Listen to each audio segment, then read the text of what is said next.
लो जी दोस्तों, बन कर फकीर जाओ सरकार की गली में, बन कर फकीर जाओ सरकार की गली में, मेरा भी घर बनाओ,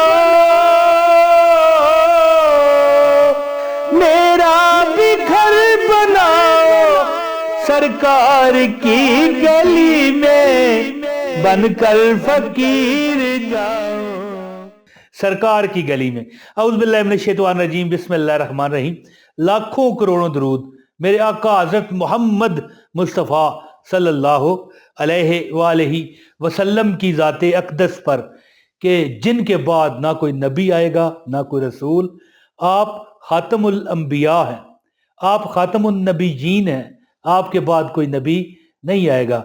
और या अल्लाह, इस वक्त जो लोग मुझे देख रहे हैं, जो मेरी बहनें और भाई मुझे देख रहे हैं, इन सब को उन आखिरी नबी के सदके दुनिया भी इनकी अच्छी कर दे और आखिरत भी अच्छी कर दे।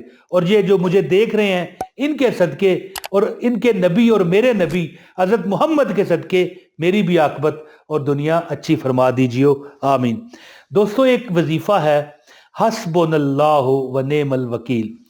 बड़े वजीफे बड़ी बार बताए गए वजीफे हैं, दुनिया ने बताए, यूट्यूब पर आपने वीडियोस देखी, लेकिन एक अमल एक बुजुर्ग ने मुझे बताया। कहने लगे कि बेटा याद रखना, तुम्हें जिंदगी में किसी वजीफे की जरूरत ना पड़ेगी अगर तुम हस्बुनल्लाहु व नेमल वकील का अमल चलते फिरते करो। तो वहां पर एक और भी भाई खड़े थे, क्योंकि वो एक ऐसी जगह थी जहां पर रूहानी मरकज था, एक जहां पर वो हजरत साहब हकीम भी थे और दम वगैरह भी करते, तावीज़ भी देते। और इतना वहां पर कोई दवाई अगर वो देते देसी, उसके वो पैसे लेते, वरना इसके अलावा कोई दम कोई तावीज़ कुछ नहीं।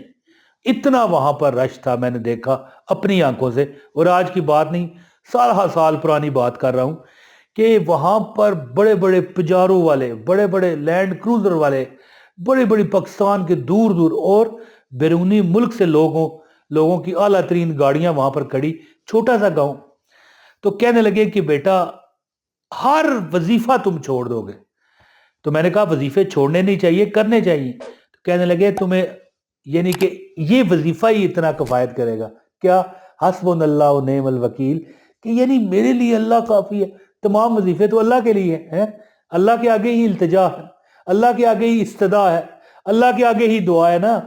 तो यहाँ पर ये बात वो तो एक किस्म की मुबालगा रही भी हो जाती है, अगले बंदे को मोटिवेट करने के लिए भी हो जाती है ना, कि भाई तू कोई वजीफा नहीं करेगा जब ये वजीफा तूने कर लिया। तो ये एक किस्म की मोटिवेशन होती है। अब यहाँ पर मैं करेक्ट कर देता हूँ इस बात को कि वजीफे तो बंदा करता रहे, किसी में क्या तसीर है, किसी में क्या है, लेकिन वो इतने यानी वो बुजुर्ग जो थे, इतने इन पर इतबार था, इतने यानी कि वो पक्के थे कि ये बंदे का जो इत्मीनान होता है ना, बंदा जो अंदर से मोटिवेट हो चुका होता है ना, उसे पता होता है कि यार ये वजीफा जो करता है अल्लाह ताला यानी कि उसको इतना नवाजते हैं। देखिए मेरी बात सुने, ये वजीफा करने वाला, इससे बड़ी को बात है कि लोग उसके घर का दरवाजा खटखटा खटखटा कर दे जाते हैं रिज़्क। कोई मुर्गा दे रहा है, कोई दाल दे रहा है, कोई चने दे रहा है, यानी कोई पैसे दे रहा है, भाई हमारी तरफ से, ये हमारी तरफ से। यानी अल्लाह ताला खैर करे कि अल्लाह ताला इस अमल करने वाले को इतना नवाजता है, इतना नवाजता है कि वो बंदा संभाल संभाल के ना थक जाता है, लेकिन रब की अताएं खत्म नहीं होती। तो बुजुर्गों से मैंने जब वजीफा लिया, जो मैं बात शुरू में कर रहा था, फिर मैंने चंद लोगों को और बताया। एक बंदे को 50 लाख की जरूरत थी, तो मैंने कहा कि इंशाल्लाह 10-20 लाख का तेरे पास पड़े भी हैं और 10-20 का और भी इंतजाम हो जाएगा। जब उसने इस अमल को किया ना, तो कहने लगा इमरान भाई 10-20 लाख जो है ना, ये तो कुछ नहीं है जी, मुझे 50 लाख मिल गया। अल्लाह देता है और ऐसा देता है कि बेशक तुम भी आजमा लो।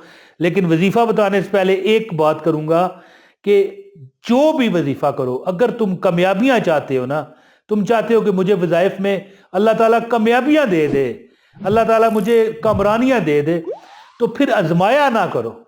याद रखो कि मैं आज भी اپنے کمنٹس میں کئی بار دیکھتا ہوں کہ کوئی بولا بالا انسان یہ کمنٹ کر کے میرے جو دوسرے لوگ ہیں دیکھنے والے ان سے پوچھ رہا ہوتا ہے کہ بھائی کسی نے فائدہ ہوا ہے، اور بھیا میرے سے تو دوائی لینے آیا ہے، مجھے تو نے 10 20 50 ہزار فیس دی ہے، جو ڈر رہا ہے کہ بھائی میں نے فیس دے دی، میرا کام نہ ہوا تو کیا ہوگا۔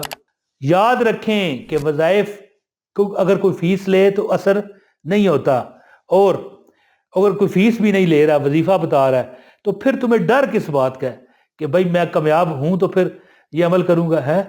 اس طرح کے بندے کو تو کامیابی ملتی ہی نہیں ہے۔ تو میں اب آپ کو عمل بتاتا ہوں، حسبنا اللہ و نعم الوکیل۔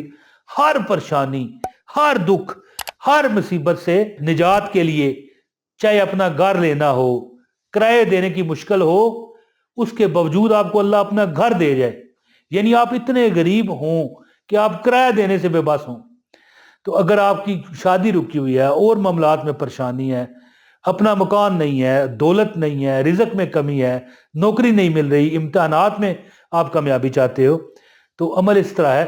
مجھے جو ان بزرگوں نے بتایا وہ بتانے لگا ہوں کہ انہوں نے کہا بیٹا کہ چلتے پھرتے پڑھو۔ میں نے کہا چلتے پھرتے ہمارے پاس ٹائم نہیں ہوتا، میں نے اپنا، میرے پاس تو ہوتا ہے، لیکن جو لوگ کمنٹس میں مجھ سے پوچھتے ہیں کہ بھیا ہم وہاں کام لگے ہوئے ہیں، وہاں کیسے پڑھیں، اور پڑھیں گے بھی ایک بار حسبنا اللہ و نعم الوکیل، آگے پھر بات کرنی پڑ جائے گی تو کیا کریں۔ تو بزرگوں نے بتایا کہ بیٹا تو اس طرح کر کہ عصر کی نماز کے بعد، کیا یہ لکھ لیں میری بات، وظیفہ آپ نے، عصر کی نماز جب آپ پڑھ چکو تو آپ نے دو زانو، جس طرح آپ اتحیات میں بیٹھتے ہو، دو زانو ہو کر ہی بیٹھے رہنا ہے، آپ نے ہلنا جلنا نہیں ہے، وہاں پر ہی بیٹھے بیٹھے، کسی سے بات بھی نہیں کرنی، اگر بات کرو گے تو وظیفہ متاثر ہو جائے گا۔ جہاں پر بیٹھے تھے عصر کی نماز آپ نے پڑھی ہے، اب کوئی بزرگ ہیں ان کے گھٹنوں میں تکلیف ہے، وہ کرسی پر بیٹھے ہیں تو کوئی مسئلہ نہیں، جہاں پر عصر آپ نے ختم کی ہے اتحیات کی حالت میں بیٹھے رہیں، اور 450 یہ لکھا ہوا آ رہا ہے، کتنا لکھا ہوا ہے، 450 دفعہ نماز عصر کے بعد پڑھو روزانہ، کم از کم 90 دن یہ لکھا ہوا آ رہا ہے، 90 دن یہ عمل آپ کر لو، ٹھیک ہے، 90 ڈے۔ اتنے جب یہ دن ختم ہوں گے نا تو پھر کون سی حاجت ہے آپ کی جو اللہ تعالیٰ آپ کو دے۔ اگر آپ گھر چاہتے ہو، لیکن یاد رکھیے کہ درمیان میں چھوٹنا نہیں چاہیے، اور خواتین اپنے جو مجبوری کے ایام ہیں وہ بعد میں بھی کاؤنٹ کر سکتی ہیں، وہ ان دنوں ان کی یعنی چھٹی ہے، کوئی مسئلہ نہیں۔ تو جب 90 دن ختم ہوں گے، جو آپ نے خواہش رکھی ہوگی، شادی کی، کامیابی کی، کوئی پراپرٹی لینے کی، کوئی مکان اپنا لینے کی، اور بڑے دیکھیں زندگی کے معاملات ہیں، جو آپ نے خواہش رکھی ہوگی انشاءاللہ اللہ آپ کی پوری فرمائے گا۔ امید ہے کہ آپ یقین کامل کے ساتھ یہ عمل کریں گے، اور پھر اس کے فوائد آپ کو خود نظر آ جائیں گے، کسی نے آپ کو کیا بتانا ہے۔ تو اپنے بھائی عمران طاہر کو اب اجازت دیں، بہت شکریہ، السلام علیکم ورحمۃ اللہ وبرکاتہ۔